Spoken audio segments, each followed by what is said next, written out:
Evangelho em Casa, Chico Xavier, pelo Espírito Meimei. Apresentação. Obra infanto-juvenil em que autor espiritual, em linguagem doce e cativante, traça roteiros e sugere diretrizes para o culto do Evangelho no lar. Por meio da narração de 5 hipotéticas reuniões, enfoca temas que vão desde a preparação, leitura, comentários até a prece final. Traz contos ilustrados que facilitam, para a mente infantil, a compreensão da mensagem do Evangelho, para que a luz do Cristo brilhe no santuário doméstico.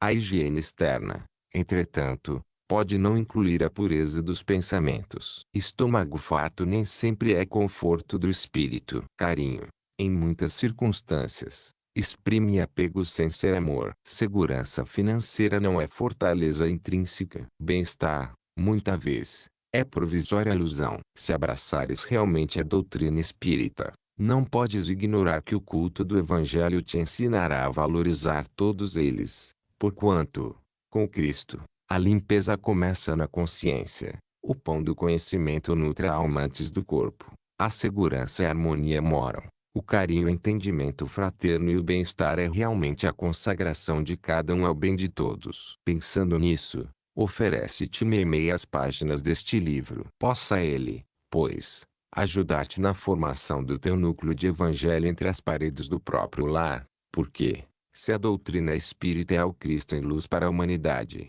acima de tudo é a luz do Cristo no coração. Emmanuel. Uberaba, 10 de outubro de 1959. Primeira reunião. Encorajada pelo esposo, Dona Zilda, naquele belo domingo de abril, colocou sobre a mesa a melhor toalha de que dispunha. Alinhou 2 livros carinhosamente tratados, um exemplar do Novo Testamento e outro de O Evangelho segundo o Espiritismo. Em seguida, trouxe pequeno vaso com água pura. Soaram 6 horas da tarde. O senhor Veloso, chefe da família, entrou no aposento acompanhado de Lino e Cláudio, filhinhos do casal, quase meninos, e de Marta, jovem servidora que parecia ter mais de 20 anos de idade. Dona Zilda perguntou pela filha mais velha, Silvia, e por Dona Júlia, a irmã viúva que residia junto deles, na mesma casa. Veloso, porém, notificou que ambas se haviam esquivado. Não desejavam partilhar o nosso hábito doméstico. Sem mais demora,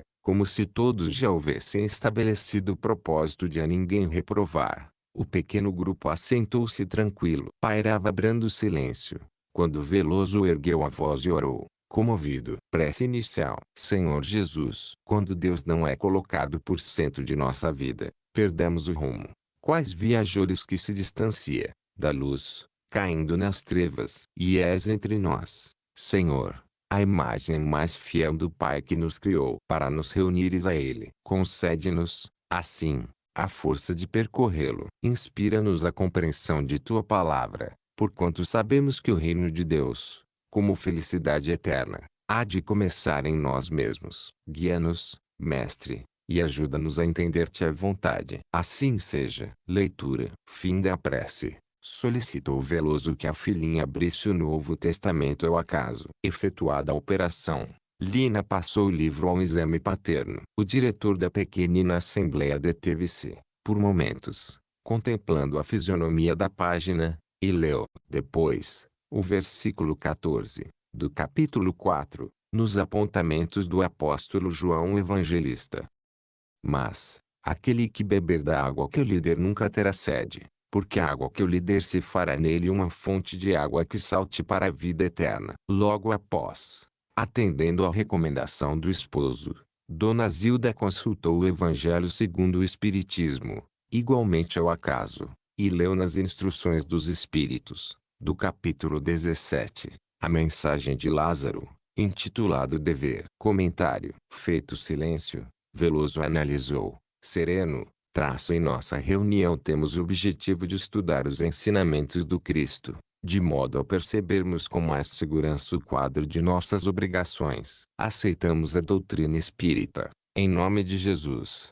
Entretanto, como dignificá-la, sem conhecimento das lições do Divino Mestre? Na informação do evangelista, diz o Senhor, quem beber da água que eu lhe der nunca terá sede. porque essa água se fará nele qual fonte de água viva. Anotemos, em seguida, nos ensinamentos coligidos por Allan Kardec, a palavra de Lázaro quanto à excelência do dever como lei da vida. Naturalmente, aludindo à água que nos oferta, reportava-se Jesus aos princípios redentores de que se fez mensageiro. Quem lhes absorva a essência sublime de certo se renovará integralmente, abrindo novo caminho aos próprios pés. E, ligando a promessa do Senhor à conceituação da mensagem lida, reconheceremos claramente que Jesus não apenas nos reconfortou a existência física, descerrando-nos luminosa esperança ao sentimento ou curando-nos os corpos doentes, mas, acima de tudo, nos traçou normas de ação,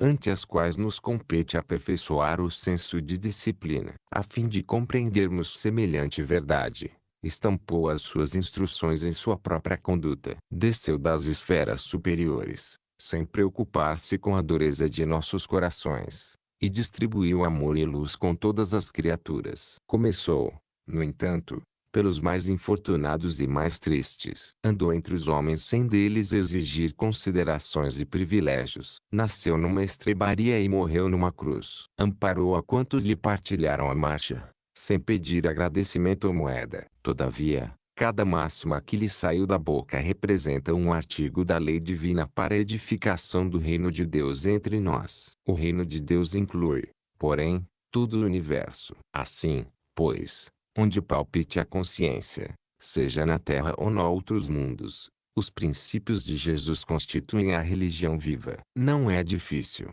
desse modo, aprender que o celeste amigo demarcou-nos estrada real para a verdadeira felicidade, assim como entendamos trilhos sólidos, de acordo com a experiência da engenharia, para que a locomotiva alcance a meta. Que acontece, entretanto, ao comboio que abandona as linhas da vida férrea? Descarrila, provocando desastres. Ameaça a vida dos passageiros, além de estragar a si próprio. Interpretemos nossos desejos e ideais, tarefas e obrigações, como sendo passageiros que transportamos conosco, e façamos de nossa mente o maquinista. Se o maquinista não obedece às regras instituídas para a viagem, que é a nossa própria existência, converte-se a vida em aventura perigosa, na qual arruinamos os interesses e aspirações de que sejamos depositários, e perturbamos, consequentemente, a nós mesmos. As lições de Jesus, portanto,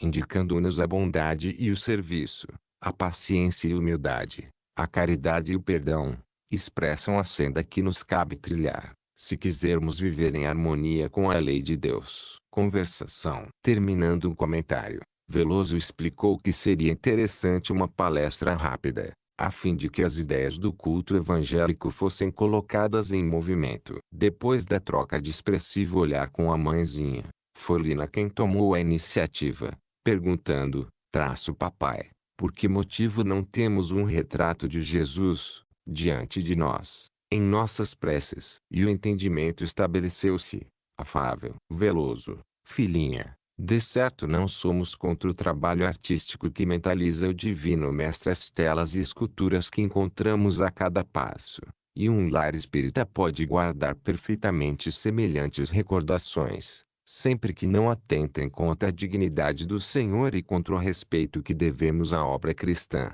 Contudo, nas atividades de nossa doutrina, dispensamos apetrechos materiais, a fim de que não olvidemos a presença do eterno amigo dentro de nós mesmos. Cláudio, e a água, papai? Por que a água na mesa? Veloso, meu filho, a água é, reconhecidamente, um dos corpos mais sensíveis à magnetização. Nessa condição, armazena os recursos balsamizantes e curativos que nos são trazidos pelos emissários divinos ou por nossos amigos espirituais, em visita ao nosso recinto de orações. Lina, se tia Júlia mora conosco, não compreendo as razões por que se afasta de nossas preces. Zilda, Júlia tem ideias religiosas diferentes das nossas. Lina, e Silvia? Veloso, Silvia é hoje uma jovem com 20 anos. Cresceu sem que lhe dedicássemos qualquer cuidado ao problema da fé. Quando pequenina, e nós, muito inexperientes em matéria de responsabilidade, Confiamo-la à guarda moral de Júlia. Não podemos agora lhe reclamar uma atitude para a qual, em verdade, não a preparamos. E sorrindo, segundo é fácil de notas, estamos começando o nosso culto do Evangelho em casa com um atraso de 20 anos. Cláudio, com que fim precisamos estudar o Evangelho? D. Zilda, para melhorar o coração, meu filho, para aprendermos que todos somos filhos de Deus e que devemos viver no mundo como irmãos uns dos outros. Marta, para cumprirmos nossos deveres com alegria. Cláudio, quer dizer, e fez um rosto brejeiro, que Lina não deve rusgar tanto com a empregada. Veloso, meu filho, retifique a expressão. Marta não é nossa empregada, como se fora nossa escrava, e você se referiu a ela em tom de desprezo. É um erro ferir, mesmo sem intenção, aqueles que trabalham conosco, tratando-os como se estivéssemos em posição inferior. Marta é abnegada auxiliar no estabelecimento de ensino a que presta serviço enquanto seu pai é colaborador no escritório de que recebe o pão. Sem que as mãos dela nos preparem a mesa, ser-nos-á difícil o desempenho das nossas obrigações. D. Zilda, nosso culto do Evangelho é, assim, um meio para nos sentirmos mais compreensivos. Nem Lina precisa gastar-se com Marta nem nós mesmos uns com os outros. A cada qual de nós cabe o máximo de esforço para que a bondade e a ordem, o serviço e a gentileza permaneçam aqui com todos, para que a felicidade, brilhando conosco, se irradie de nós para os que nos cercam. Nota semanal. Fim do entendimento geral. Veloso disse, concluamos nossos estudos, cada semana, com alguma nota que nos enriqueça a meditação. Nesse sentido, lembro-me hoje de uma lenda que pertence ao pensamento mundial. Adaptando-a às nossas necessidades, nomeá-la-ei o dever esquecido. Certo rei muito poderoso, sendo obrigado a longa ausência, tomou de grande fortuna e entregou-se ao filho, confiando-lhe a incumbência de levantar grande casa, tão bela quanto possível. Para isso, o tesouro que lhe deixava nas mãos era suficiente. Acontece, porém, que o jovem, muito egoísta, arquitetou o plano de enganar o próprio pai, de modo a gozar todos os prazeres imediatos da vida. E passou a comprar materiais inferiores, onde lhe cabia empregar metais raros. Utilizava latão, nos lugares em que devia colocar o mármore precioso, punha madeira barata, e nos setores de serviço, em que obra reclamava pedra sólida, aplicava a terra batida. Com isso, obteve largas somas que consumiu, desorientado, junto de amigos loucos. Quando o monarca voltou, surpreendeu o príncipe abatido e cansado, a apresentar-lhe uma cabana esburacada, ao invés de uma casa nobre. O rei, no entanto, deu-lhe a chave do pequeno casebre e disse-lhe, bondoso, a casa que mandei edificar é para você mesmo, meu filho. Não me parece a residência sonhada por seu pai, mas deve estar satisfeito com a que você próprio escolheu. Após ligeira pausa, Veloso advertiu, o conto impele-nos a judiciosas apreciações, quanto ao cumprimento exato de nossos deveres. Comparemos o soberano a Deus, nosso Pai. O príncipe da história poderia ter sido qualquer alma de nós. A fortuna para construirmos a moradia de nossa alma é a vida que Deus nos empresta. Quase sempre, contudo, gastamos o tesouro da existência em caprichosa ilusão, para acabarmos relegados, por nossa própria culpa, aos pardieiros apodrecidos do sofrimento. Mas, aqueles que se consagram à bênção do dever, por mais áspero que seja, adquirem a tranquilidade e a alegria que o Supremo Senhor lhe reserva, por executarem, fiéis, a sua divina vontade, que planeja sempre o melhor a nosso favor. Encerramento. Atendendo à solicitação de Veloso, Dona Zilda orou, no encerramento, Senhor, agradecemos a riqueza que nos concedeste, a exprimir-se no lar que nos reúne, a que nos situaste por amor, para que aprendamos a servir ao próximo, servindo a nós mesmos. Inspira-nos resoluções elevadas, a fim de que a correção no desempenho de nossos deveres nos faça mais felizes e mais úteis. Não permitas, Jesus amado, venhamos a esquecer as nossas obrigações, perante os teus ensinamentos, e abençoa-nos, hoje e sempre. Assim seja. Dona Zilda distribuiu a água cristalina em pequenas porções com os familiares, enquanto a alegria lhes clareava o semblante. E Veloso, satisfeito, notou que Lina abraçava Marta, pela primeira vez, de modo diferente. Segunda reunião. No domingo imediato, à mesma hora, Dona Zilda preparou a mesma para o culto evangélico. Entretanto, havia um problema a considerar. Chovia muito e Dona Romualda com a filhinha Milota, menina moça, achava-se em casa, de visita, e, em razão do temporal, adiavam-o até logo. Ouvido no assunto, Veloso ponderou que o horário não devia ser modificado. E alegrou, sensato, é sempre distinto estender aos amigos um lanche ou um café. Por que não lhe proporcionar a bênção da oração? Dona Zilda sorriu e, no instante preciso, Dona Romualda e Milota, consultadas, aceitaram alegremente o ensejo que se lhes oferecia. Prece inicial. Ante o grupo, agora crescido de mais 2 pessoas, Veloso orou, sensibilizado.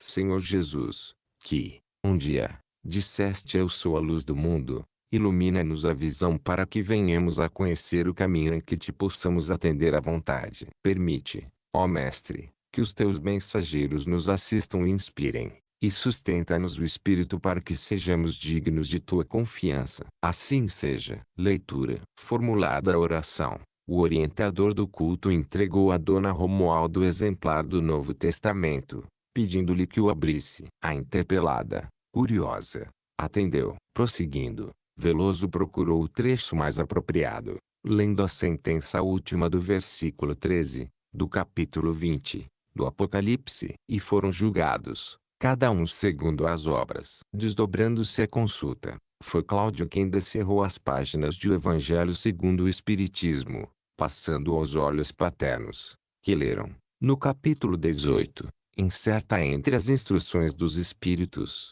a mensagem de Simeão, intitulada pelas suas obras é que se reconhece o cristão. Comentário. Aquietaram-se os presentes, e Veloso comentou: é importante observar como se ajustam hoje os textos lidos. O Evangelho segundo o Espiritismo, em perfeita consonância com o Novo Testamento, pede-nos atenção para as obras. É que, por toda parte, vemos que Deus e o homem se mostram associados em todas as realizações. Ninguém constrói sobre nada. Algo que se faz reclama algo para que se faça. Um engenheiro erguerá uma casa, mas não prescinde do solo como base nem dispensa os materiais comuns para que a edificação se levante. Um técnico fabricará certa máquina, mas, para isso, precisará dos recursos da terra. Um pomicultor recolherá farta messe de frutos, contudo, necessitou valer-se do campo. Assim também, na esfera do pensamento, um professor de música ensinará essa arte sublime aos alunos,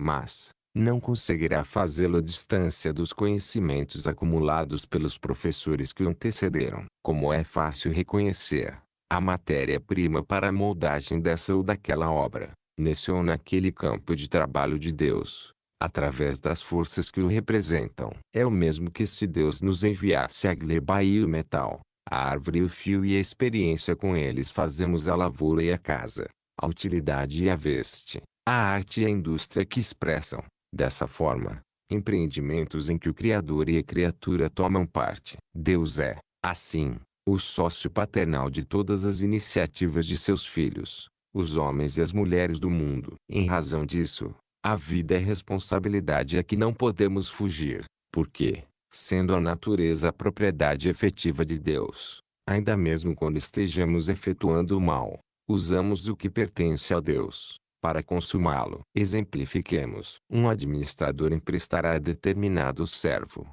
largue a faixa de solo para que plante a boa semente e ajude a comunidade. O servo, manobrando o livre-arbítrio, prevalecer-se-á intensamente da oportunidade, cultivando-a com todas as suas forças. Poderá proceder de maneira deficitária, aproveitando-a imperfeitamente, e, às vezes, abusará da concessão, seja entregando-a aos vermes destruidores, ou desviando-lhe as finalidades ao transformá-la em hospedagem de malfeitores. Para o bem ou para o mal, o servo está inevitavelmente ligado à obra que realizou, recebendo a paga de conformidade com o que fez. Se tratar o empréstimo com dignidade, receberá mais terrenos e mais recursos. Contudo, se trabalhou pelo mínimo, pequenina ser-lhe-á a remuneração de se para consigo. E, se dilapidou a dádiva, empregando-a com desonestidade, carregará consigo o arrependimento e a dor moral, até que se lhe expunha a sombra da culpa. Veloso estampou significativa expressão e acentuou, traço em todas as nossas ações, gastamos o que é de Deus, para fazer o que é nosso. É desse modo que a criatura imprime a marca de si mesma onde se encontre, quer queira, quer não, e receberá sempre, conforme o ensinamento de Jesus, segundo as próprias obras. Conversação. O diretor da equipe doméstica deu por fim da explanação, e o entendimento natural começou entre os circunstantes. Cláudio falou em primeiro lugar, reclamando contra a chuva abundante que caía lá fora. Veloso: meu filho, evitemos criticar a natureza. Ainda agora, falávamos das concessões de Deus. Sol e chuva, calor e frio são processos da providência divina para doar-nos pão e saúde, equilíbrio e conforto. O temporal que surja menos agradável ao nosso ânimo significa melhoria na fonte, flor no jardim, fruto no campo e alívio à tensão atmosférica. Agradeçamos ao tempo, na expressão em que se manifeste, porque todo tempo e, no fundo, bênção de Deus. Lina: papai, o senhor se referia à nossa obrigação de sermos bons, usando os recursos de Deus. Compreendi que Deus é sempre bondoso e que, se aparece algum mal em nossa vida, é por nossa conta. Veloso: isso mesmo, filhinha. Zilda: imaginemos uma enxada e um lavrador. A enxada foi concedida ao lavrador para que ele empregue no mãe do solo e, em companhia dela, atinja a colheita farta. Mas se o cultivador utiliza por instrumento de agressão, na pessoa de um companheiro, isso ocorre sobre a responsabilidade do seu sentimento infeliz e não do programa de serviço. A enxada, que é boa, nada tem que ver com a falta cometida. Veloso: ideia muito bem lembrada. Em verdade, somos sempre nós, as criaturas humanas, quem cria o mal. Milota: mostrando-se desajustada: vocês não costumam frequentar o cinema aos domingos. Lina: papai e mãezinha julgam mais convenientes, para nós, as exibições que se faz durante o dia. Milota: pensei que fossem contra.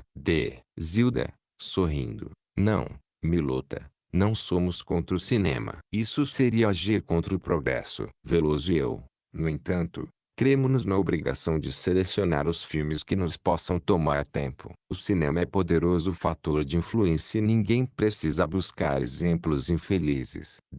Romualda: perdoem a Milota pela intromissão. Minha filha não está percebendo a seriedade de nossa reunião e trouxe à baila um tema inoportuno. Aliás, quero acreditar que o exame do Evangelho, como está sendo feito, permite a exposição dos mais íntimos problemas que nos afligem. Veloso: sem dúvida. Romualda, desdobrando um fragmento de jornal que trazia na bolsa, desde a semana passada, tem um caso que sobremaneira me preocupa. E estendendo o noticiário, trata-se do Dr. Neves, meu vizinho, homem admirável por suas virtudes sociais e domésticas. Advogado correto e funcionário distinto. Foi baleado na via pública. Não sei se deva falar neste assunto aqui. Veloso: como não? Os quadros da vida, expostos na imprensa, podem e devem ser estudados respeitosamente à luz da doutrina espírita. Romualda: conheci o Dr. Neves. Era homem de procedimento exemplar. Soube-se que havia contrariado propósitos desonestos de uma empresa, na repartição em que servia, adquirindo, então, imerecidamente, o ódio que o abateu, sem que, até hoje, se descubra o assassino. Um acontecimento assim, tão lamentável, espantífera a gente. Como interpretá-lo, do ponto de vista espírita? Veloso: apenas a reencarnação poderá confortar-nos. Certamente, o Dr. Neves, em alguma de suas existências passadas, que, de momento, não podemos precisar, terá cometido um delito desses, na pessoa de alguém. Romualda: mas, Estamos assim expostos a semelhante rigor. Se um homem que exterminou a vida de outro, utilizando um revólver, deverá igualmente morrer na existência seguinte, por golpes de arma da mesma espécie, jamais encerraremos a carreira do crime. Zilda, aliás, disse Jesus ao apóstolo Pedro: quem fere pela espada morrerá. Mateus 26:52. Veloso. Mas, o mesmo Divino Mestre ensinou que se deve perdoar 70 vezes 7, que é nossa obrigação amar os inimigos e orar em favor daqueles que nos injuriam e nos perseguem. E se disse a Pedro a exortação a que nos reportamos, inspirou o mesmo apóstolo para que deixasse em sua carta a promessa divina de que o amor cobrirá a multidão de nossos pecados. Pedro 4:8, induzindo-nos dessa maneira a caridade ardente uns para com os outros. Os instrutores espirituais ensinam-nos que o bem praticado atenua ou extingue o mal que causamos a outrem, ferindo a nós mesmos. Em muitas circunstâncias, somos desculpados por nossas vítimas. Entretanto, o débito que contraímos permanece, registrado na lei da eterna justiça, reclamando resgate. Em que idade o Dr. Neves sofreu o assalto a que aludimos? Romualda, aos 50. Veloso. Suponhamos que ele, em uma de suas existências passadas, tenha sido autor de um homicídio, nas mesmas condições, ao contar meio século de experiência física. Aceita essa hipótese, admitamos tenha pedido, antes de renascer no berço terreno, uma provação expiatória como a que acaba de deixar. Se vivesse incorretamente, é possível tivesse encontrado golpe em alguma dissipação, atraindo a censura alheia em seu desfavor.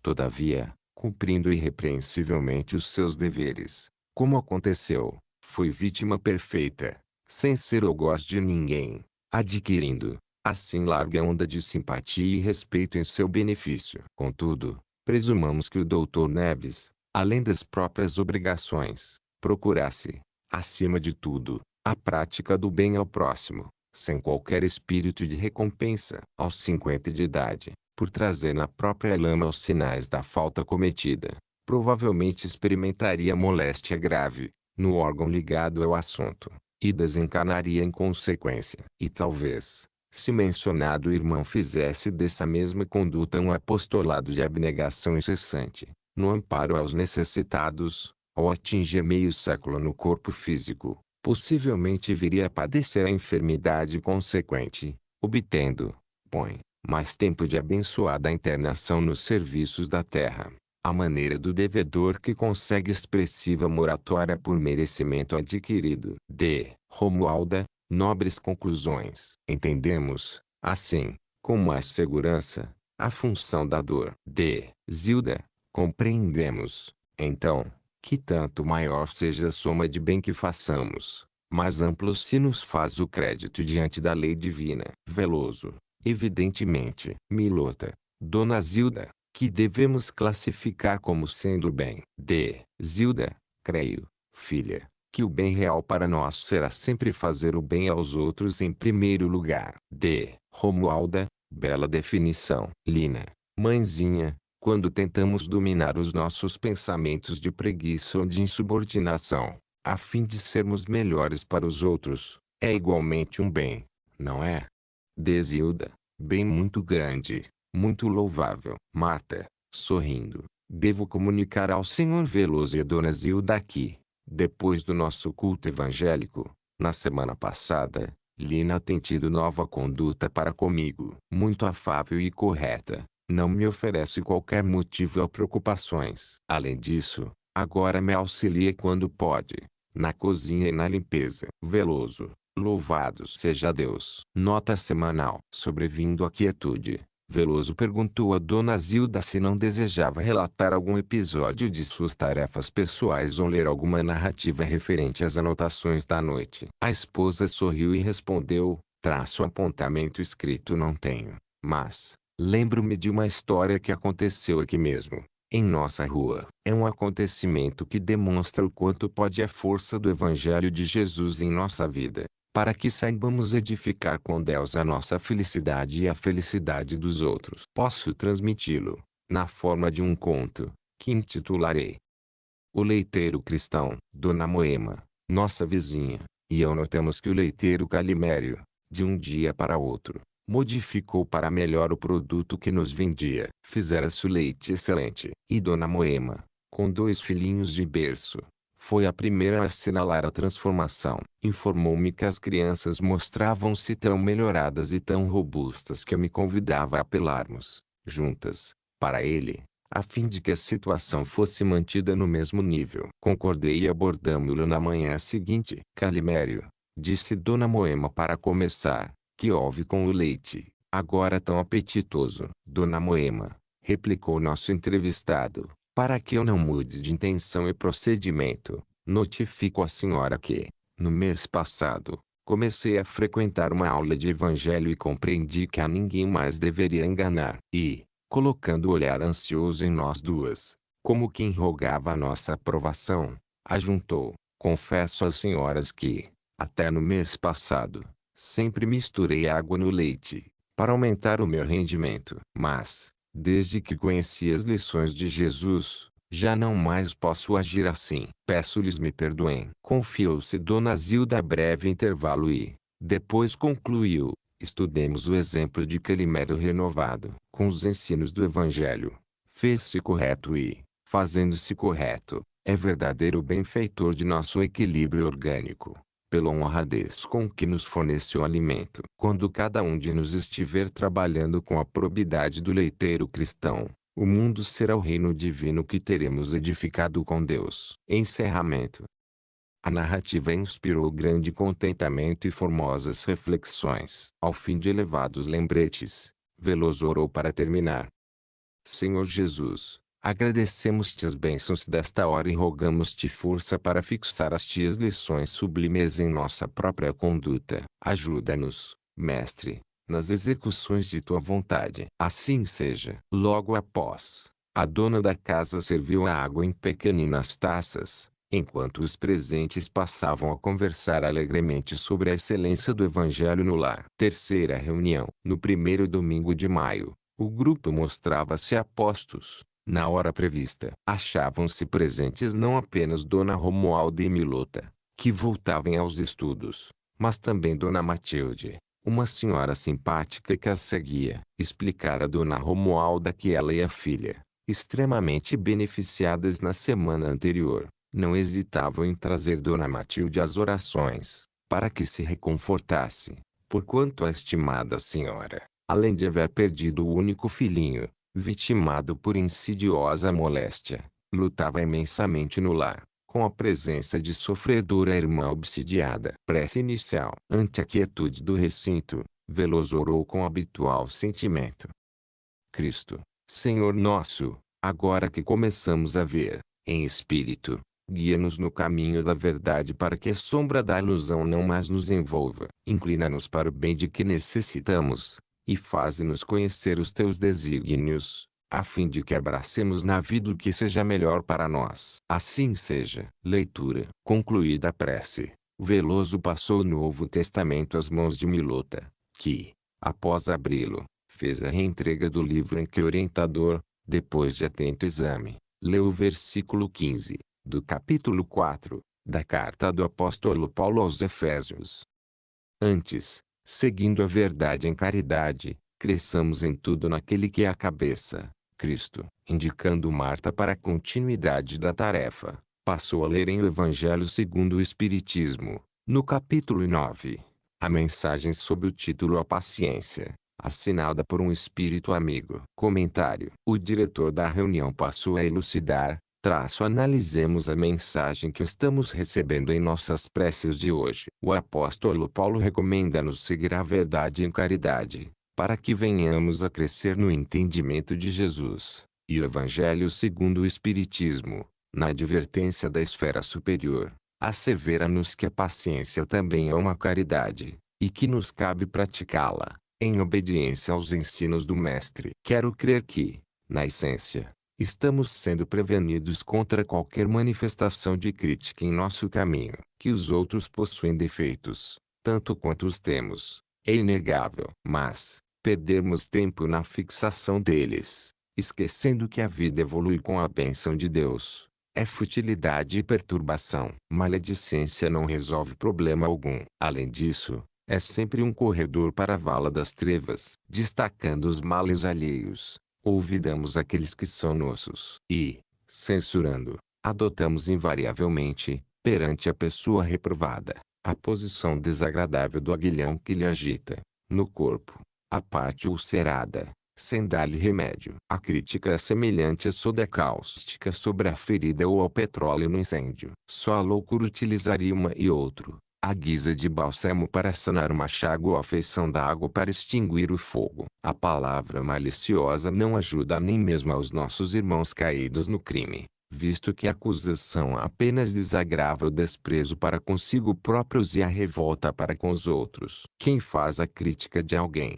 adotando semelhante procedimento, de certo indica a si mesmo para fazer algo melhor que o criticado. Ora, como fazer é mais importante que falar, faça o melhor quem se dispõe à reprovação. Sabemos que as ideias são corporificadas em obras por nós mesmos. Se tivermos, portanto, que condenar esse ou aquele companheiro de trabalho ou de luta, ao invés de amargurá-lo ou complicá-lo, usando irritação e azedume, ajudamo-lo com o nosso próprio exemplo. Se uma criatura de nossas relações parece preguiçosa, não precisamos atrair-lhe a antipatia, ironizando-lhe a conduta. Trabalhamos nós mesmos, de maneira a acordá-la silenciosamente para o serviço. Surgindo viciado esse ou aquele amigo, não é justo que lhe busquemos a aversão com palavras cruéis, mas sim que lhe doemos, na demonstração de nossos exemplos, uma ideia nova da vida, para que se restaure. E não nos esqueçamos de que,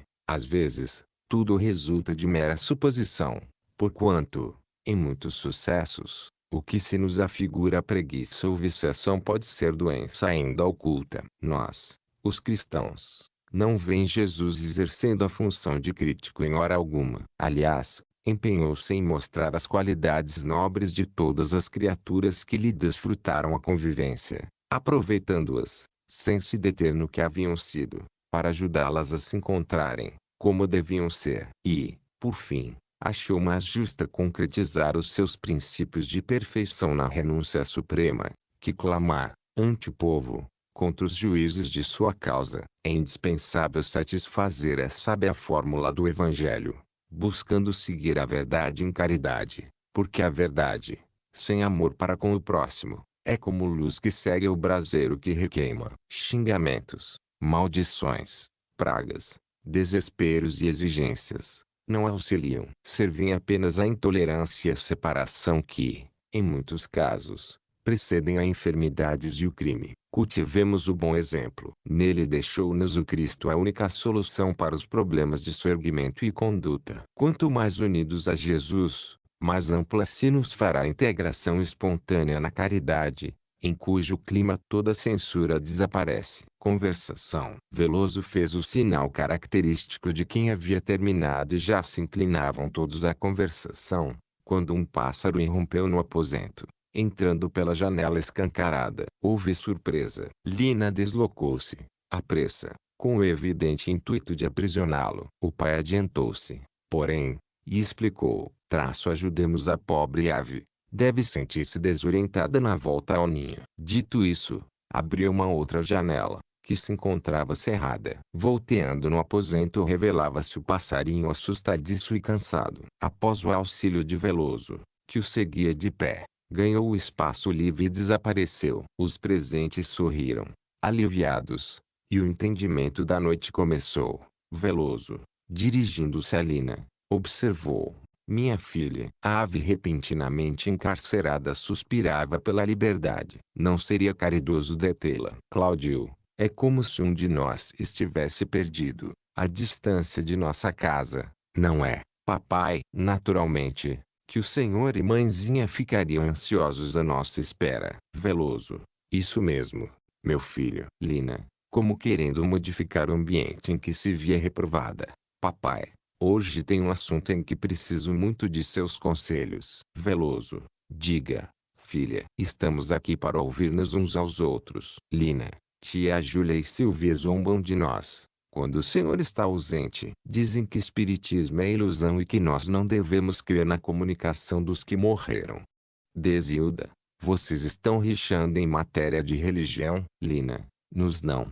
Mãezinha, elas é que se riem de nós. Veloso, filha, ainda hoje, o nosso tema foi a caridade para com todos. Júlia e Silvia não estão podendo compreendê-las. Ainda mais, a doutrina espírita confirma o Evangelho de Nosso Senhor. E ninguém poderá negar, em sã consciência, que Jesus voltou do túmulo pela ressurreição, a conversar com os discípulos e orientá-los. Mas discutir, quase sempre é instalar a irritação na própria alma. Nós, os espíritas, segundo creem, devemos responder aos que nos critiquem, mesmo aos mais amados, com os nossos próprios exemplos. Calemo-nos, fazendo o melhor ao nosso alcance, em favor dos que nos cercam. Nossa doutrina necessita ser lida e conhecida, antes de tudo, em nossos atos. Cláudio, quem sabe tia Júlia e Silvia virão a receber algum conselho de vovó Rosália. Ela estará conosco,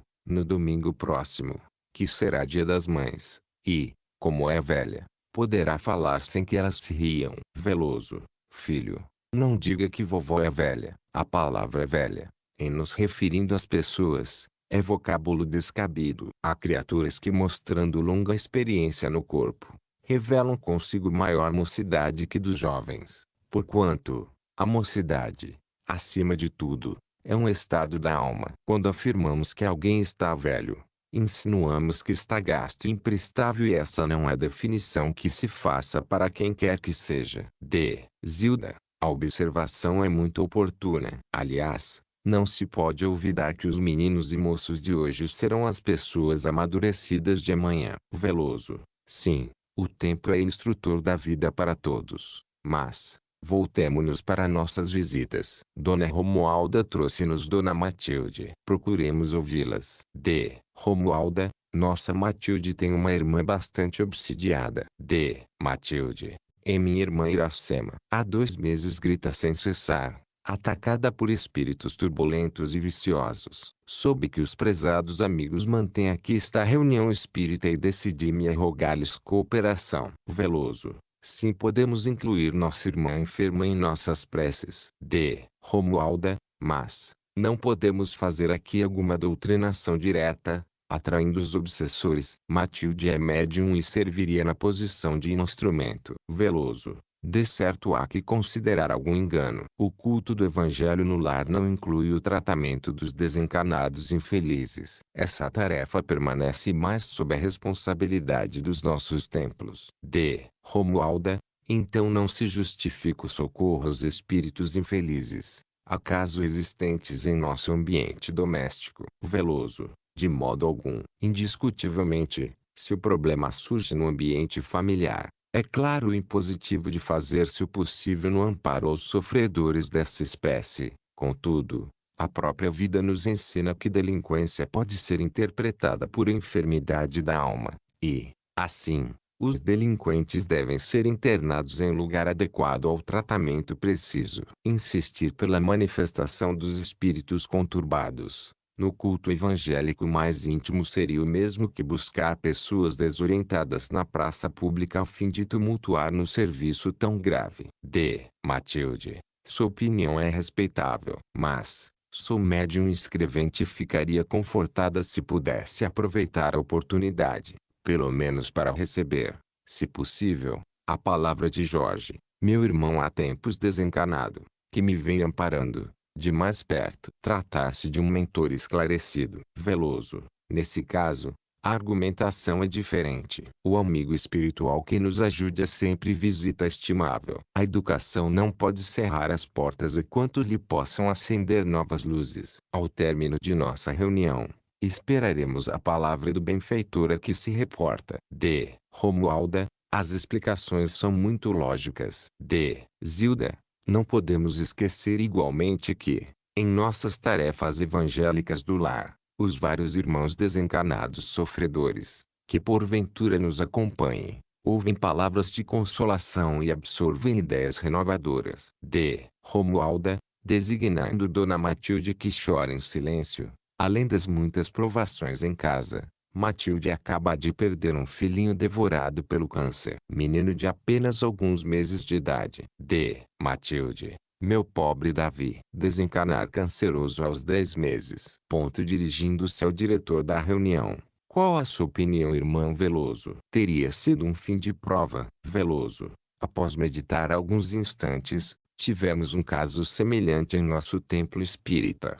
Há precisamente 2 meses. Confortando o pai sofredor, um amigo espiritual explicou-nos que o pequenino havia perpetrado o suicídio em existência anterior. Depois de vasto período de agonia purgativa, nas esferas inferiores, reencarnou-se com as sequelas da tortura que infligira a si próprio, a projetar no corpo tenros desajustamentos de que se fazia portador. Quanto ao pequeno Davi, em que órgão se lhe manifestou a enfermidade? Da Matilde. Nos intestinos. Veloso. É possível tenha ele usado violento corrosivo na existência última, adquirindo grande perturbação no corpo espiritual. D. Romualda. Como vemos, a doutrina espírita pede estudo para que venhamos a entender os nossos problemas. D. Zilda. O que mais lamento é a minha dificuldade para ler. Trabalho num estabelecimento escolar e lido com crianças durante o dia inteiro. Entretanto, se procuro ler esse ou aquele volume que não se refira à escola, começo imediatamente a cochilar. É um sono terrível. D. Romualda. De qualquer modo, no entanto, precisamos conhecer e confrontar, porque a vida, em si mesma, é um grande livro sem letras, em que as lições são as nossas próprias experiências. Veloso. Dona Romualda está certa. Todo dia é ocasião de aprender. D. Zilda. Fixando carinhosamente Lina e Marta.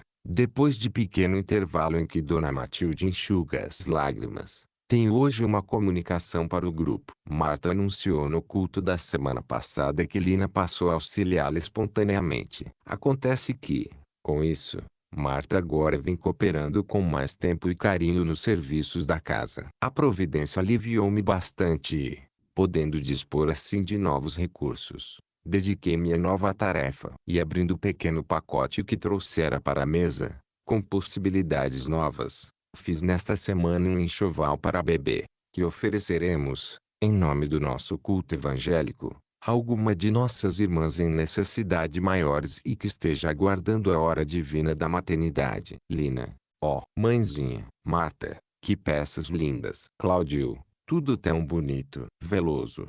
Estou feliz, vendo nossa casa começando a produzir o bem para os outros, sem prejuízo do orçamento doméstico. Disse-nos o apóstolo que a fé sem obras é morta. Do ponto de vista do Evangelho, tudo segue melhorando, quando sentimos necessidade de auxiliar com desinteresse. Anotamos hoje um ensinamento edificante. O Evangelho ajudou nossa Lina a cumprir o próprio dever. O Evangelho e Lina cooperaram com Marta, a fim de que esta pudesse fazer um pouco a mais em seu trabalho e, agora, o Evangelho, Lina e Marta auxiliaram nossa Zilda a socorrer, em nome de nosso conjunto, a outro lar em lutas maiores que as nossas. Agradeçamos a Deus semelhantes bênçãos. Nota semanal. O silêncio envolveu a assembleia, prenunciando o encerramento, e Veloso tomou a palavra sorrindo.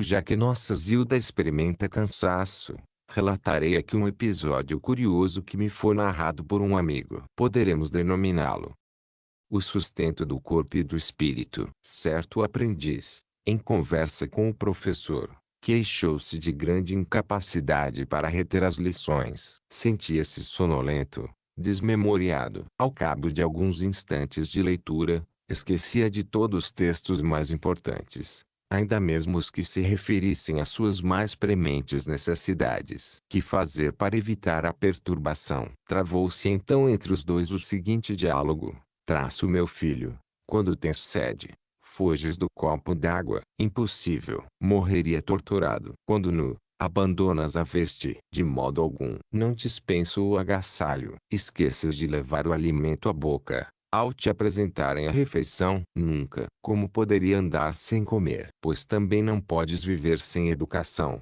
concluiu o orientador. Lembra-te dessa verdade e estarás acordado para os ensinamentos de nossos mestres. O mentor do grupo esboçou silencioso gesto de bom humor e salientou: nossa alma precisa estudar e conhecer, tanto quanto nosso corpo necessita de respirar e nutrir-se. Encerramento. Veloso pediu aos circunstantes alguns minutos de silêncio para que Dona Matilde pudesse funcionar como médium de instrução e consolo. Atendida a solicitação, a senhora amiga desse assinalar a presença do irmão desencarnado, a que se referira, e, tomando do lápis, psicografou-lhe a seguinte mensagem: meus irmãos, Deus seja louvado. A terra é a nossa escola e a dor é nossa lição. Tende paciência para que o aprendizado não se perca. Não podemos olvidar que o farão das provas corresponde sempre às nossas forças. Matilde, guardemos esperança. Nosso Davi permanece sob a assistência de abnegados benfeitores da vida maior e nossa irmãzinha doente nunca esteve desamparada. Os mensageiros divinos estão a postos. Confiemos em Deus. Jorge Veloso,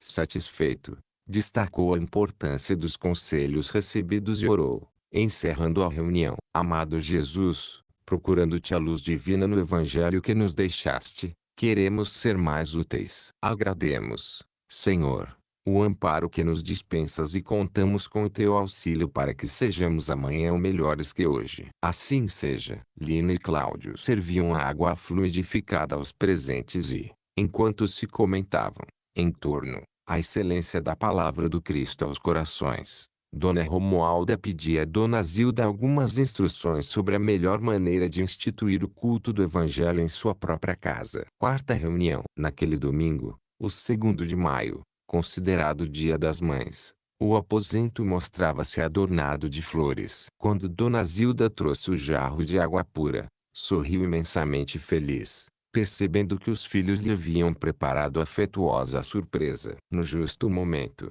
Veloso penetrou no recinto, em companhia da sogra, Dona Rosália, senhora simples e amável, que abraçava os netos, Lino e Cláudio, a lhe apertarem as mãos. Marta compareceu logo após, e, fosse para agradar Dona Rosália ou para homenagear o Dia das Mães, Dona Júlia e Silvia entraram na sala, sendo recebidas com carinho e respeito. Prece inicial. Vindo o silêncio, Veloso orou, sensibilizado.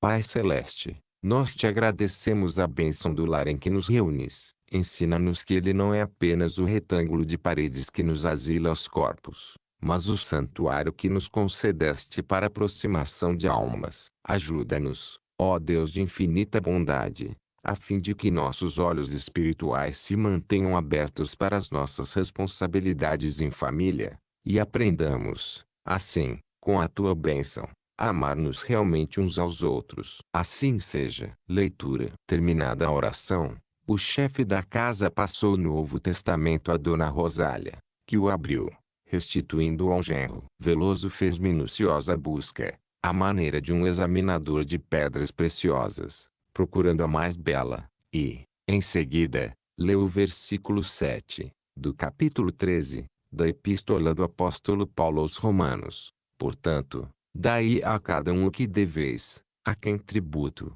tributo; a quem imposto, imposto; a quem temor, temor; a quem honra, honra. Completando a tarefa, como de hábito, o diretor do culto pediu à esposa trouxesse a estudo a parte do Evangelho segundo o Espiritismo, que deveria enriquecer as meditações daquela hora, e a lição extraída, ao acaso, foi a página intitulada A Virtude, de autoria do mensageiro Francisco Nicolau Madalena, entre as instruções dos Espíritos, no capítulo 17. Comentário. Falou, então, Veloso com inflexão de sentimento profundo: meus filhos, tenho hoje a minha garganta como que embargada de emoção. Nesta data, comemoramos o Dia das Mães. Diz-nos Epístola, na palavra do apóstolo Paulo, que nos cabe entregar a cada um aquilo que devemos e, no livro de Allan Kardec, encontramos formosa exortação à virtude. Lembro-me,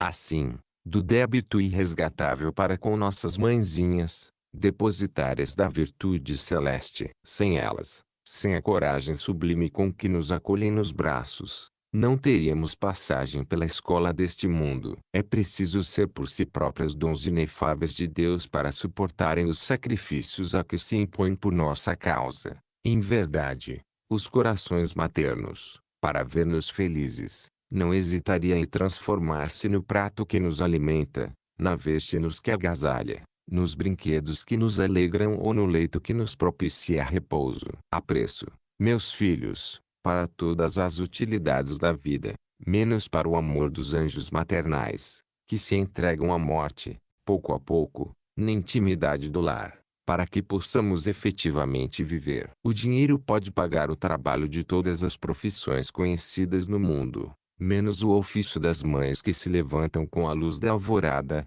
a fim de que não nos falte pão à mesa, e que prolongam a vigília e o cansaço noite adentro, para que a enfermidade não nos domine e para que o rumor não nos perturbe o descanso. Em razão disso, nenhum de nós pode ou sabe recompensar-lhes o ministério que, à força de crescer em abnegação e ternura, se torna verdadeiramente divino. Louvaremos, pois, neste dia, essas heroínas obscuras que se escondem na luta doméstica, prometendo honrá-las o melhor que pudermos, não somente lhes cercando a presença com as flores de nosso carinho, mas também cumprindo, com lealdade, os nossos próprios deveres, respeitando-as, a elas que exprimem com tanto brilho a divina bondade.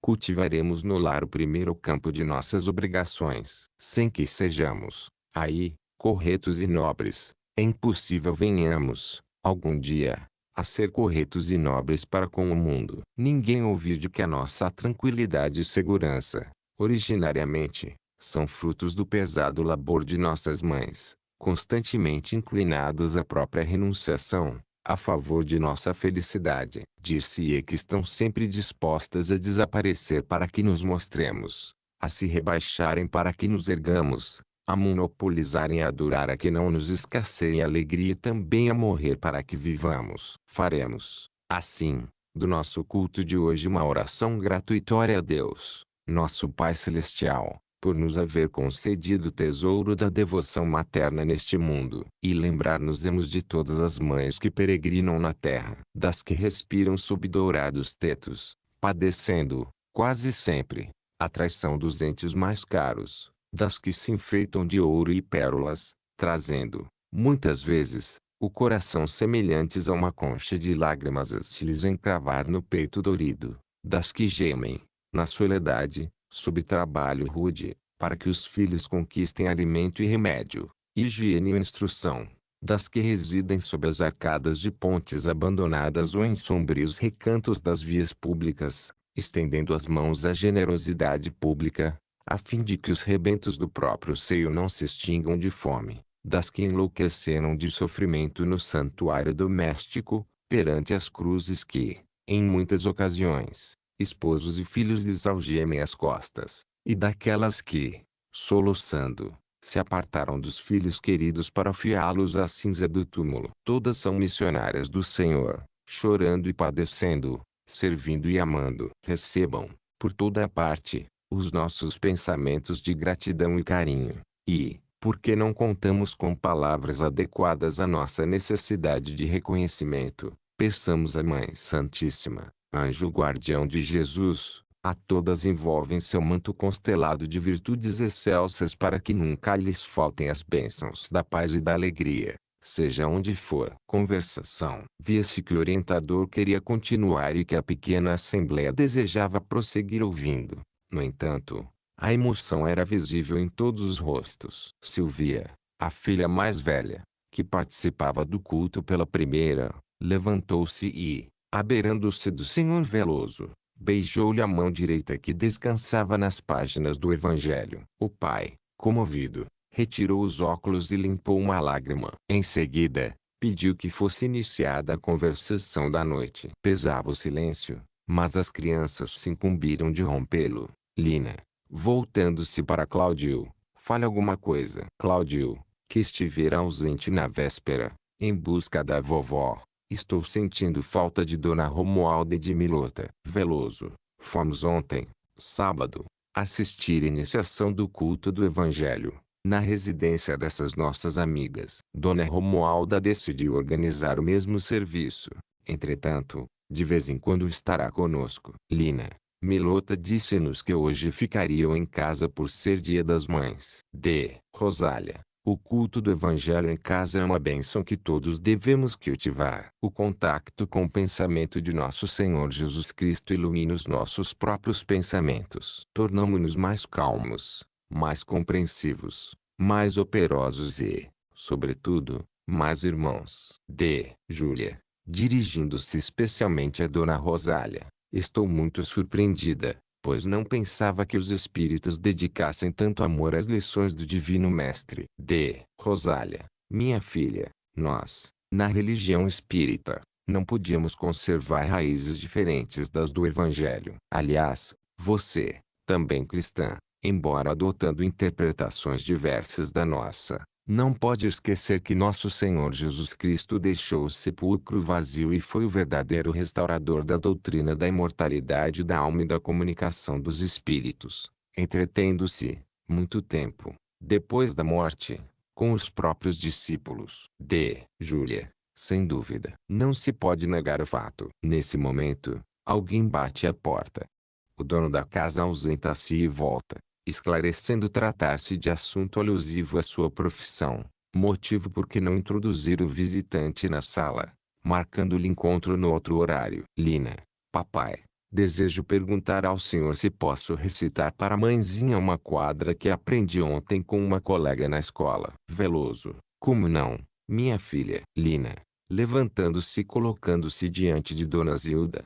Mãezinha terna e querida, estrela sempre a brilhar. Seu amor é a nossa vida na vida de nosso lar. Cláudio. Papai, eu posso falar também? Veloso. Perfeitamente, meu filho. Cláudio, encaminhando-se igualmente para perto de Dona Zilda. Mãezinha, a senhora é o tesouro de nossos corações.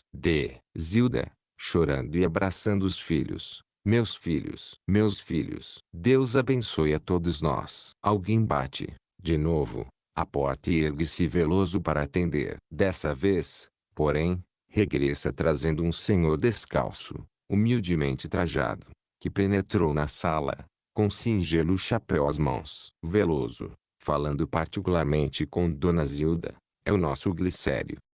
Zilda. Muito bem. Boa noite, Glicério. Sente-se conosco. Glicério. Dona Zilda, apesar de muito constrangido, venho comunicar à senhora que minha mulher e meus 2 filhos caíram doentes de uma só vez e estamos muito necessitados. Zilda, confiemos em Deus. Glicério. Espere um pouco e, no término de nossas orações, providenciaremos o que nos seja possível. O visitante toma lugar ao lado das crianças, que o acolhem com simpatia. Rosália. Voltando-se para o genro, sinto bastante que Lisbela, tão febril hoje, não tenha podido vir às nossas preces. A estimada senhora referia-se à jovem que auxiliava nos serviços domésticos e que, ao chegar à residência da filha, na véspera, aí se acamara, sob a pressão de forte gripe. Veloso. Lembrá-la-emos, rogando aos benfeitores espirituais nos ajudem a vê-la melhorada e mais forte. Além disso, depois de nossa reunião, poderemos, juntos, envolvê-la nas vibrações do passe curativo. Lina.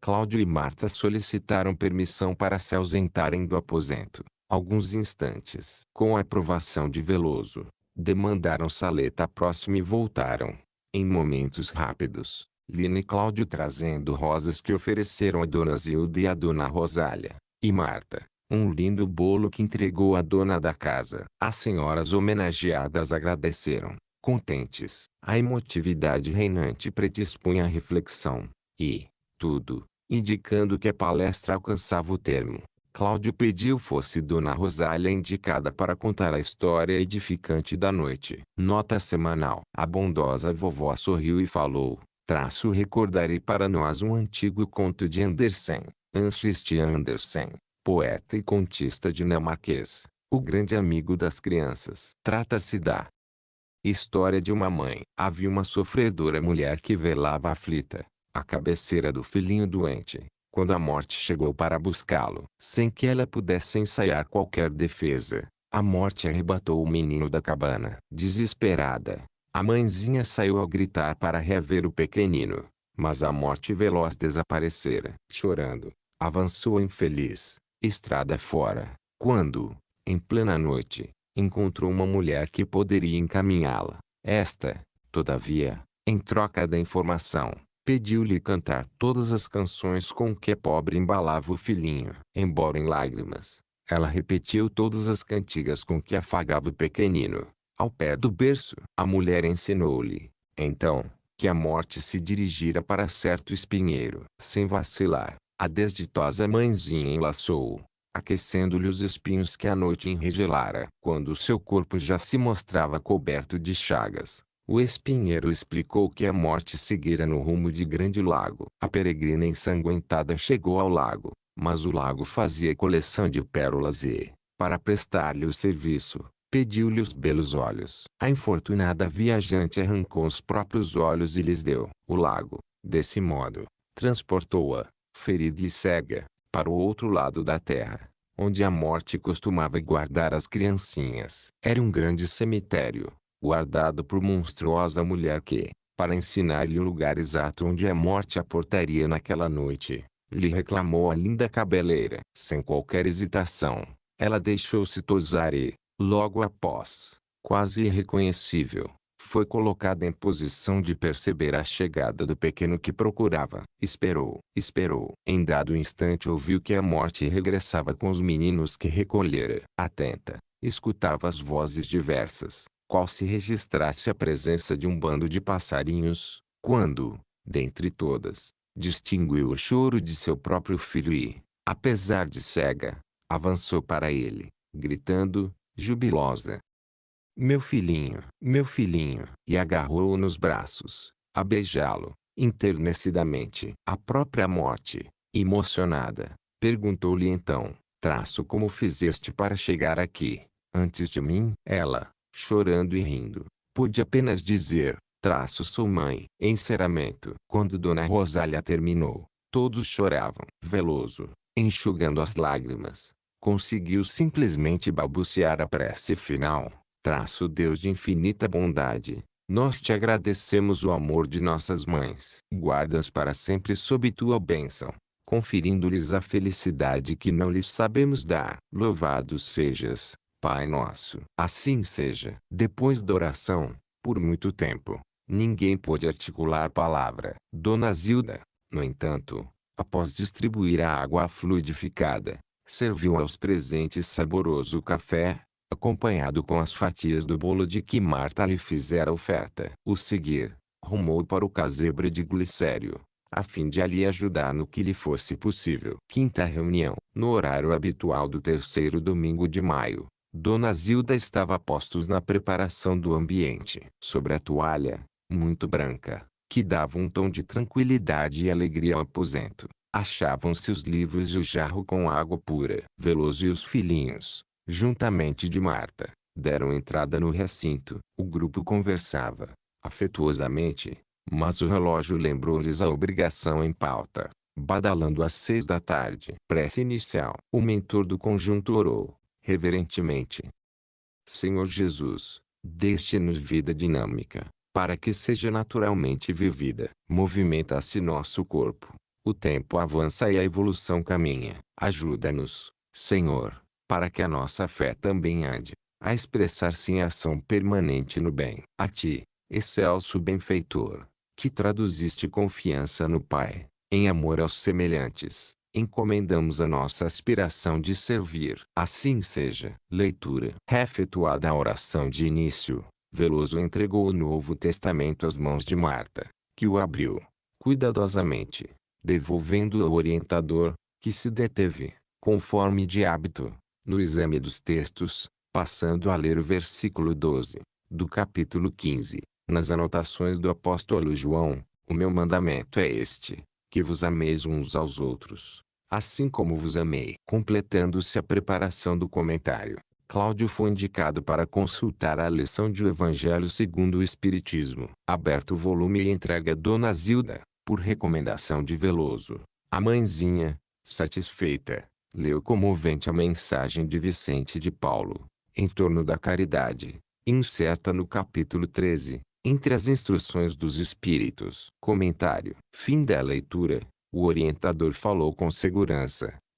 Temos hoje um dos mais belos temas do cristianismo, a caridade. Tão belo que Allan Kardec o inscreveu por senha no portal de seus princípios. Fora da caridade não há salvação. É que a caridade é o próprio amor que o Mestre nos legou. E o amor do Cristo é a luz que se estende a todos. Não apenas devoção afetiva aos que nos comungam a experiência do lar, mas devotamente fraternal a todas as criaturas. Seja onde for que surja a necessidade, as prestações de serviço são nossos simples deveres. A aprovação dos outros vale para nós como escola bendita, em que aprendamos igualmente a sofrer. Educandários diversos são mantidos para que adquiramos determinados conhecimentos. A química e a física, o idioma e a história pedem professores especiais. A experiência do cérebro exige a formação de vastos programas de ensino. O coração, ou melhor, o sentimento reclama ao serviço do bem para instruir-me. E nenhuma instrutora mais eficiente que a caridade para infundirmos entendimento. A mão que se alonga para pedir-nos o necessário é uma oportunidade para que exerçamos o bem, mas constitui igualmente silenciosa acusação contra o egoísmo, na retenção do supérfluo. Contemplando infelizes crianças que não dispõem do agasalho e do pão com que se mantenham, somos espontaneamente forçados a situar-nos em lugar deles. A falta de trabalho remunerado, a moléstia insidiosa, a dificuldade maior em família e o fogão sem lume podem ser amanhã infortúnio igualmente nosso. Em razão disso, pelo menos ceder o que nos sobra, a benefício daqueles que carecem do essencial, é tarefa que se nos impõe a consciência. Entretanto, não é somente nos atos exteriores que a virtude sublime transparece para a edificação moral da humanidade. A caridade é também a atitude do coração nos menores gestos. Quantas vezes perdemos o governo de nós próprios, confiando-nos à irritação e à discórdia. Nesses instantes, ficamos sempre entregues à compaixão dos que nos observam, reparando nossos erros e identificando a necessidade de sermos perdoados. Sentimos de perto como se faz imperoso o culto incessante da caridade em nossas relações uns com os outros. Olvidar as ofensas de que sejamos vítimas, não somente com os lábios, mas com todo o nosso coração, reconhecendo que poderíamos ter sido os ofensores, é manifestação de amor puro. Calar as imperfeições alheias entendendo que possuímos também as nossas, e ajudar nas situações mais difíceis, ainda mesmo despertando a calúnia contra nós, é começar a viver a fraternidade sem mácula. Quantas pessoas desejariam ter sido retas e nobres? Quantas rogam a Deus forças para que saiam do campo de sombra em que aprisionam por falta de vigilância? Muitas delas estimariam pronunciar as palavras mais afáveis e mais doces. Entretanto, o sentimento mal conduzido induz-las a falar desajeitadamente. Se o papai chega do serviço, mostrando fatigado, é indispensável saibamos entender-lhe a necessidade de repouso, cessando o falatório ou barulho. Se a refeição não apresenta os pratos de nossa preferência, se o café não nos satisfaz, é preciso aprender a sorrir, esquecendo os nossos caprichos e agradecendo as mãos que nos preparam. Lina, fitando brejeiramente o irmão, ainda contém, quando o gatinho vomitou na sala, Cláudio gastou-se com Marta para tardar na limpeza, gritando palavras feias. Cláudio, ora essa. Eu queria um asseio. Lina, mas, se Cláudio fosse caridoso, não precisava ter reclamado o serviço de Marta. Não é mãezinha? Zilda, o serviço em casa é de todos. Veloso, diga, pois, minha filha, que, se exercermos a caridade mútua, não reclamaremos de ninguém com aquele trabalho. Se você viu a necessidade de higiene na sala, e ficou a esperar por Marta, a sua atitude não foi recomendável. Afirma você que Cláudio foi indelicado, mas, você, que viu o quadro de serviço, poderia também ter sido caridosa com Marta, diminuindo-lhe a carga de trabalho, e para com Cláudio, ensinando como se deve agir. Marta, sorrindo, reconhece-me culpada. Entretanto, Estava preparando bolos na cozinha, e o azeite a ferver não me deixava arredar o pé. Desilda, Marta, você não precisa justificar-se. Veloso, sorridente, não nos achamos num tribunal. Salientamos, apenas, o impositivo de sermos indulgentes, porquanto a caridade deve comparecer em tudo. Cláudio, e quando Evandro e João, os meninos da vizinha, me atiram pedras. Veloso, meu filho, antes de qualquer reação, é imprescindível examine você a própria consciência, verificando se não existe alguma ofensa de sua parte a eles. Não se lembra de havê-los aborrecido? Responda sinceramente. Cláudio, hesitante, bem, achei-os tão miúdos e tão magros que lhes chamei, na escola, de magricelas. Veloso, alegro-me ao saber que você está falando a verdade, porque eu mesmo, há tempo, sem que me percebessem, observei que você os injuriava, de nossa janela. É muito raro, meu filho, haja persistência nesse ou naquele insulto, quando não o alimentamos, porquanto, se somos desconsiderados e perdoamos com toda a alma, a onda de crueldade ou de sombra não encontra combustível, acaba por si mesma. Cláudio, papai, e se eu não os tivesse ofendido e eles me apedrejassem mesmo assim? Veloso, nossa obrigação, meu filho, seria fazer silêncio e orar por eles, evitando qualquer ocasião de agravar o conflito. Pela oração, a bondade de Deus nos daria a oportunidade de mostrar-lhes o nosso apreço. Marta, Senhor Veloso, peço licença para contar aqui uma experiência sobre a oração. Nós temos uma vizinha, Dona Mercedes, que não conseguiu simpatizar comigo, desde a minha vinda para cá. Certa noite ouvi o Senhor dizer a Dona Zilda que é caridade orar por aqueles que não nos estimam, a fim de que se faça harmonia entre eles e nós. Desde então,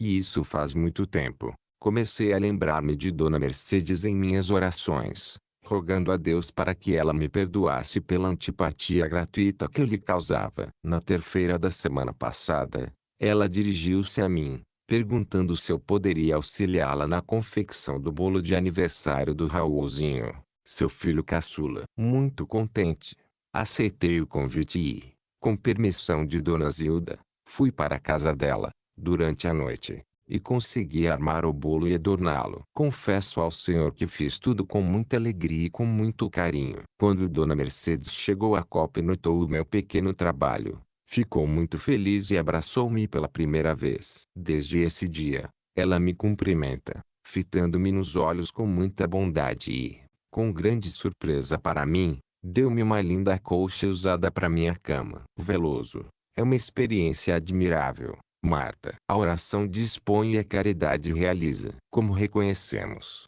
é imprescindível cultivar a caridade com tudo, tudo. Cláudio, papai, o Senhor disse caridade para com tudo. Como terei caridade para com uma xícara ou para com uma cadeira? Veloso, como não? Uma xícara ou uma cadeira manobradas com maldade pode fazer alvoroço e alvoroço em casa pode provocar enfermidade ou perturbação. A xícara serve-nos à mesa e deve ser lavada com cuidado. A cadeira serve-nos ao descanso e merece respeito.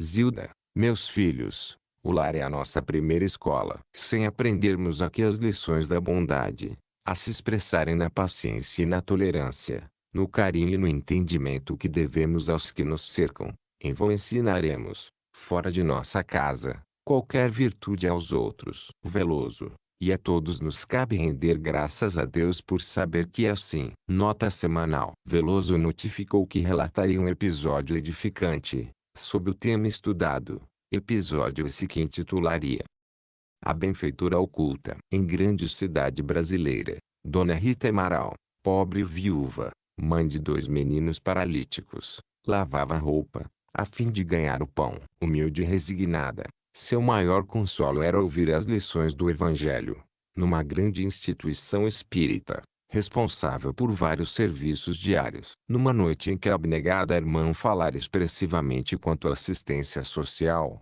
com alicerces na caridade pura, Dona Rita pediu avistar-se em particular com o diretor da organização. Conversaram ambos, longamente. Decorridos alguns dias, algo aconteceu no templo, chamando a atenção de todos. Os vasos sanitários daquela casa de socorro espiritual amanheciam brilhando. Todos os frequentadores e visitantes se admiravam da limpeza sistemática e singular dos aludidos departamentos, o que perdurou por 19 anos consecutivos, até que Dona Rita desencarnou. Foi então que o presidente do Instituto, ao recordar-lhe a figura correta e simples, revelou que fora lá benfeitora oculta da casa, efetuando-lhe as tarefas de higienização, sem qualquer pagamento, durante quase 4 lustros. Não lhe sendo possível colaborar com dinheiro, nas obras assistenciais da agremiação, oferecera-se para o asseio diário do edifício e, porque lhe não era possível comparecer durante o dia ao trabalho,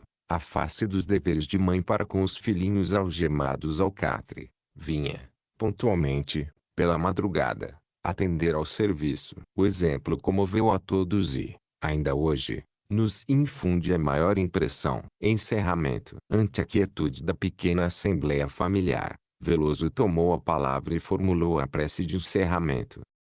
Senhor Jesus, desejamos aprender a servir. Nos ensinam, Mestre, a procurar-te a presença divina no serviço de todos os dias. Entregamos-te, assim, as nossas vidas com os nossos sentimentos e ideias, com as nossas mãos e com as nossas possibilidades, rogando disponhas de nós, segundo a tua vontade. Assim seja. Logo após, Dona Zilda distribuiu a água fluidificada, entendendo-se com o pequeno grupo que conversava sobre a beleza das lições de Jesus. Lá fora, o céu noturno, resplendente de estrelas, parecia expressar à humanidade um convite à paz e ascensão, destacando-se entre as constelações o Cruzeiro do Sul no seu elevado simbolismo de libertação. Da obra Evangelho em Casa, Espírito, Meme e Médium, Francisco Cândido Xavier, digitado por Lúcia Aidir. Fim.